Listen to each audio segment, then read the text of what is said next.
So, this is going to be one of those long-time listener, first-time caller sort of deals. So you're going to have to forgive me that my video seems shoddy and amateur, because, well, it is. First one, ever. In your video response to Professor Anton, you mention the roots of religion and how it started off as the science of its day, trying to explain the natural world and things like that. And it wasn't started as a tool of control.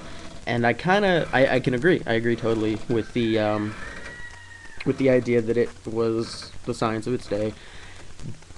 But do you not feel that it has moved into, or has been turned into, a tool of control? Not in like some creepy Orwellian rule the world sort of deal, but I mean, if you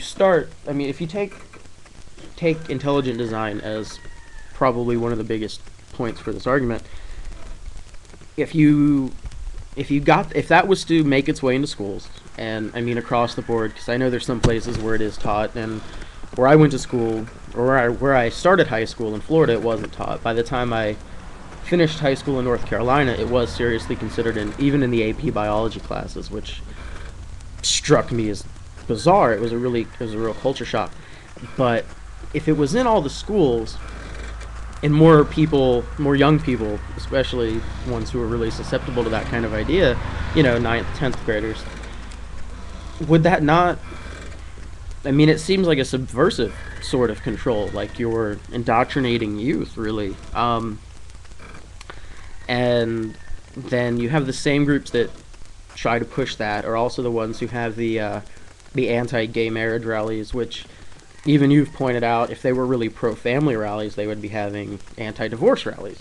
But that all seems like some sort of, I hate to call it master plan, because that sounds pretty Orwellian and creepy, but it's some sort of scheme, I guess, to build people up onto their side, and which in turn leads to them voting the same ways and things like that.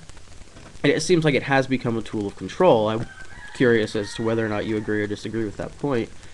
And a second sort of question I had is, you mentioned the loose connection that atheists have as a community, because it's really the only connection that most of us really have, at least on the surface, without long discussions and talking to each other and figuring things out, is that we reject the idea of God.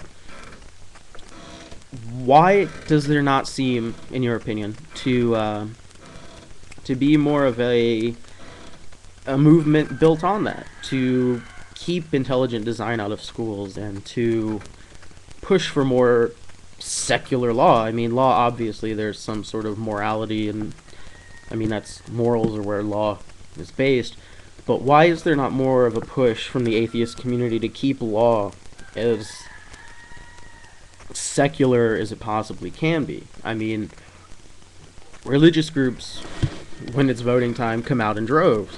It's crazy. They're super well organized. They just do. I don't really know how else to explain it. And there doesn't seem to be a lot of push by atheists to get legislation and things like that through.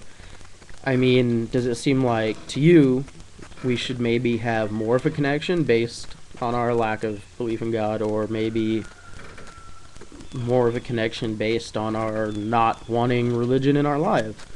I mean, I don't know. I'm really kind of at a loss here for that. And I've watched some of your videos. You make some good points, and I was kind of curious as to what you thought, so I await a response.